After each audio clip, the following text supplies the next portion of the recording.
Mopuyu van heremba that I hambahwe puyu huba yukium shutainen huba yukavem teripachernenai. My name is Ron Martinez Looking Elk. I'm from Isleta. My mom's from Isleta. My dad's from Taos Pueblo. I just introduced myself. My Indian name is it's Bahuepuyu, and it's a lake you can see in the mist. And I also introduced myself in my clans, Blue Corn clan and Eagle, and my mom is a Parrot clan. So I'm all of those things at one time. And my grandfather was a natural artist. Thank God. Thank you, Grandpa. And it carries through in all my cousins and myself. And so I thought, okay, I come from these long line of painters, but I wasn't so good. And so I ended up taking a pottery class, a traditional pottery class, and I had no idea how that would change my life.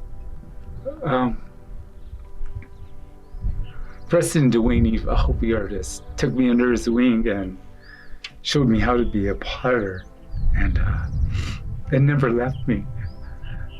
As a matter of fact, this clay place that we're going to be stopping to get the clay is the place he showed me. And I'm sorry, I'm so grateful for that.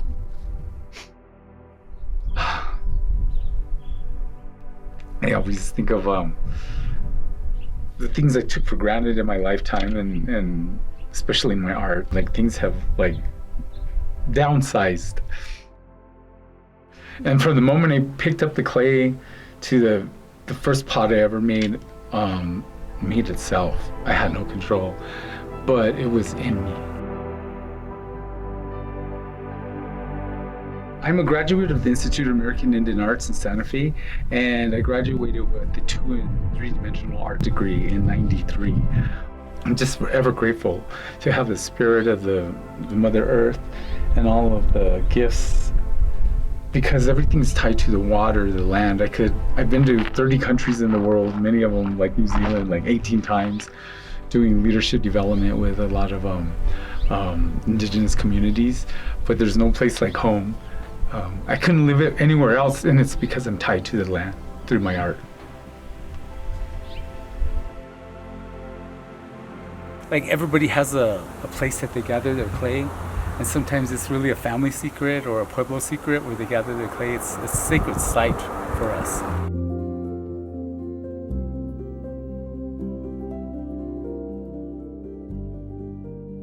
Preston Dewaney, the Hopi artist who I was talking about earlier, he showed me this source of clay that he used for the students at IAIA.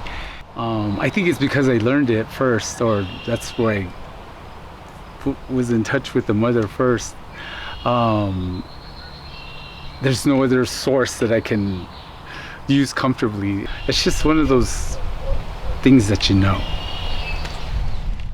All the clay that you see around this area in the different striations in the cliffside, this was an ancient sea, so that's why the clay's here like this. And sometimes if you're not sure, all you do is lick it, and you get to see that richness and the taste of the earth. But the most important thing for me, returning back to the clay and into my studio, is that my personal philosophy is really centered around who I am. And artists many generations ago that created the way our pueblos look. Because of those artists, and we don't consider them artists, they were just people in the community who made pottery, who did this, who made that, who you would go to gather certain things for yourself, for ceremony. They created who we are. And because of that, they created our culture. So I don't do anything that's not tied to art, culture, or identity, because those 3 core pieces for me are the very cornerstone of what my personal philosophy and mission is as a Pueblo person. So the next step in the process of clay making is adding the clay into the water. And this is such a special moment for me, because when the clay is added to the water, when the clay mother gave me the clay, I told her I was going to protect her and use her in a way that's respectful and nurture the new clay. So this new clay is being born right now. This process is really special because, like I said, it's life begins. And I say a whole nother set of prayers because these are going to become my babies. These are the little gifts that are going to be born from Abiquiu that were given to me to take care of. For me, this is such a wonderful moment because not only am I the creator, the artist of the clay and the pottery, but I'm in a lot of ways its parent as well. I have to nurture and guide it through its life.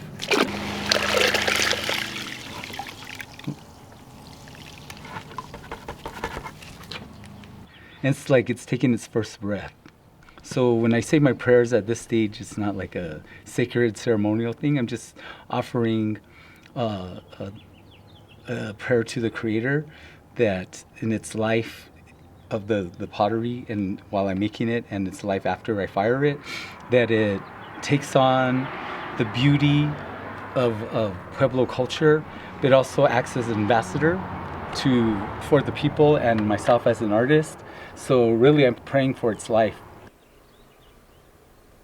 The ceremonial life begins when we fire it, but now its ordinary life, like our human life, is beginning now. Those little bits that we put in last are already dissolved in there.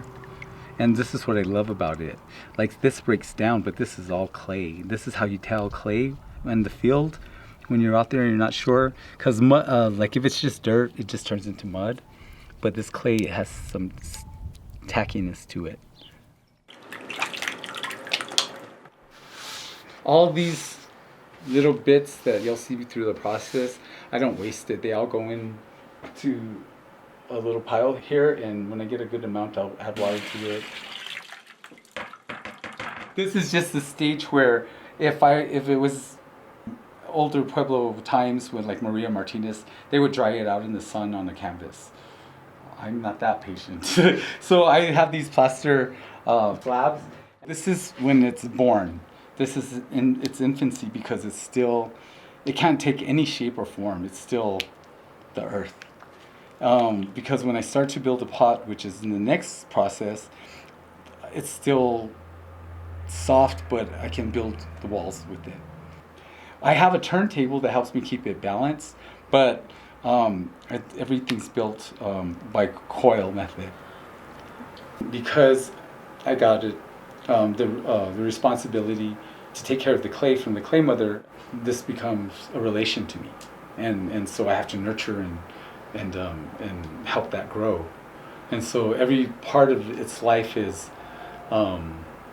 just as significant and honorable and blessed as each one of our human life. I think in arts in general, for me, traditional practices are very, very important because they keep alive the things and the emotions and the intention, the practicality, traditional forms of art, any kind of art, because it's not really an art form, it's who we are, what we do, how we use it. It's to maintain that indigenous philosophy of how we use things before plastic, before any store-bought things or anything. This is what we needed. This is what the function was about creating for the purpose of using. But it's the practicing that's important because every day that we do that and we pass that on, that information, that's the legacy, and that's the most valuable aspect of what all of this means. This now has some form to create that structure. And like our little kids, you still have to guide them and nurture them and shape them. This is where they're children.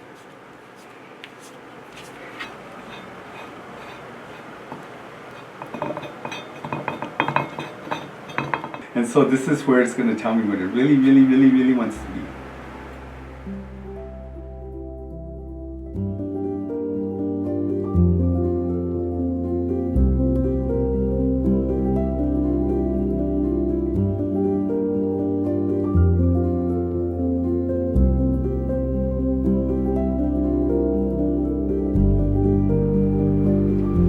It is.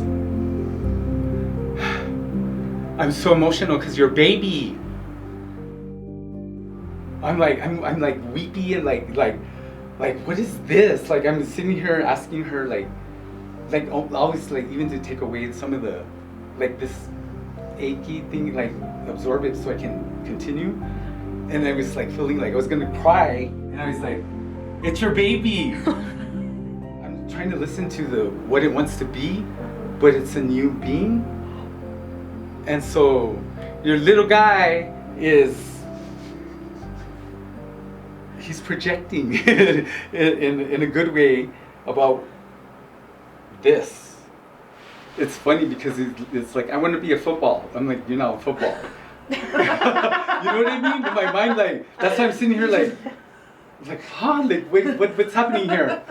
I don't recognize you.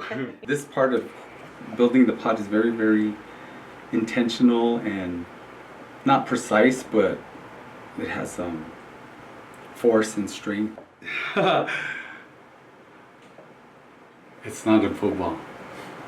I know what it is supposed to be. I haven't been with the clay for 5 years, and it didn't stop making its presence known. You know what I mean? Like, it's like I'm still following its lead.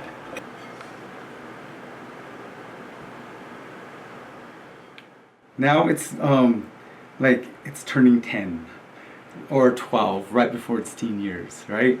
Because the next process is just me just touching it up, like trimming the edge, making sure what it really wants to be, what the edge looks like, and then letting it dry enough to harden so I can pull it out and manipulate it just a little bit more, and then it goes completely dry, and then I can start scraping it. Teenage years, rough, they're fighting you, they really don't have a direction, but you know, in there somewhere there's a person. When it's at its final stages, ready to be fired, it has a presence because of its male quality. It's gonna domineer its little sisters. I'm gonna tell you, and you're gonna laugh because you would never see it, but it's a drum. This was a collaboration with the spirit of the clay, the mother, and the artist, and while I was waiting. The slip is a natural clay, usually the same clay source, but I like to get this slip from near Cochiti Dam. These are all polishing stones that I received as gifts. I even found some in the river.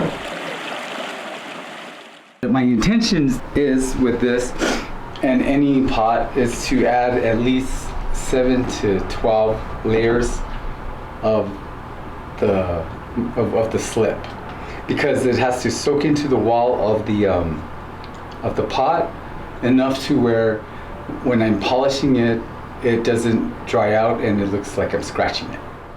The first go around, I always just be as gentle but as quick as I can, because if I don't get all the coverage, by the time we get to the top, you'll know, and then I have to start over. And basically, I wouldn't start over now.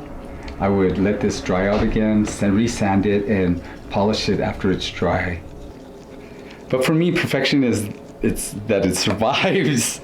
Because like all the way from gathering the side of the freeway and all the little nuances of the pottery making process, that it survives at all is incredible, right?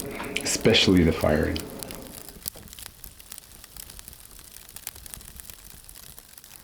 You start your fire and it lights really quickly, that your aunties love you. So that's always a good indicator. Fire, because it's like attached to the sun, the heat, it's the grandfather. It's like the birthing process again, because I don't know if what is going to happen during the firing. That's why I pray to the fire, the grandfather here, to keep them protected so that they come out. Because this is orbiting through the fire, it's been tempered, it's not going to break. And I need to line the inside of the bucket. It's starting to warm up in there, so that's good. Pot that just gave me its life was a good pot. It just had an air bubble on the bottom, that's why it broke in the firing.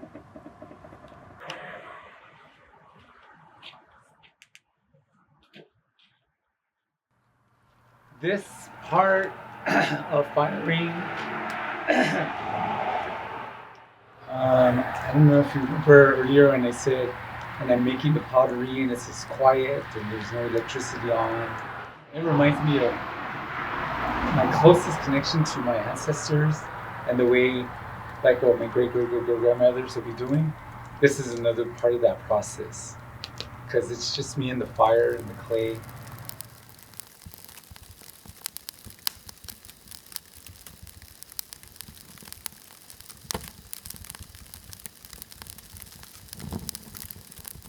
So I know that all of that was just a lot to process, but how are you feeling after not having done this for a long time? I'm actually relieved because I think that not having done this for a while, I still can do this. It's just things have changed, yeah. And then this one, it didn't want to be anything. It's just the one that became the drum. And so it didn't need to be polished or anything. It's just what it is. And I like it actually, that matte finish. I think I'm still learning, and which is nice, yeah.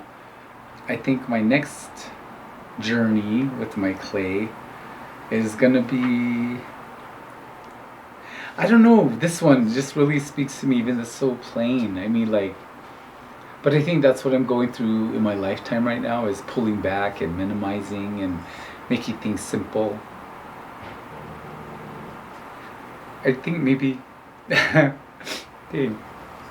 this is really a reflection of where I'm at now. To me, there's a major shift in and that comes from little friends and different symbols. It almost reminds me of a fireplace that's well worn, that's, within the burn marks and everything, and it has that home sense where you're comforted and you're home. They've become the ancestors. They talk about who we are, our culture, the evolution of traditional Pueblo pottery, their creator, their little ambassadors, about who I am, what they represent, what they mean. And this is a continuance of my cultural identity and hopefully the legacy piece for upcoming potters or maybe people in my community or family who want to continue on this process. It's not the style that belongs to a particular village or family or location. It's really about the emergence and the essence of what it means to be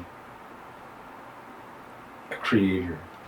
I mean, if you saw its evolution from gathering all the way till it's finished, it speaks volumes of time and community, thought, prayers. It's like waiting for that little baby to be born. And there comes a point where they're here. So yeah. It's at that time of my life where I'm just gonna redirect and think about what's really important to me as an artist, as a community, not as an activist anymore, not as a leader, but what my legacy piece is gonna be, and how I'm gonna start to share this gift with community members so that they can continue it long after I'm gone. Hopefully, that's the hope.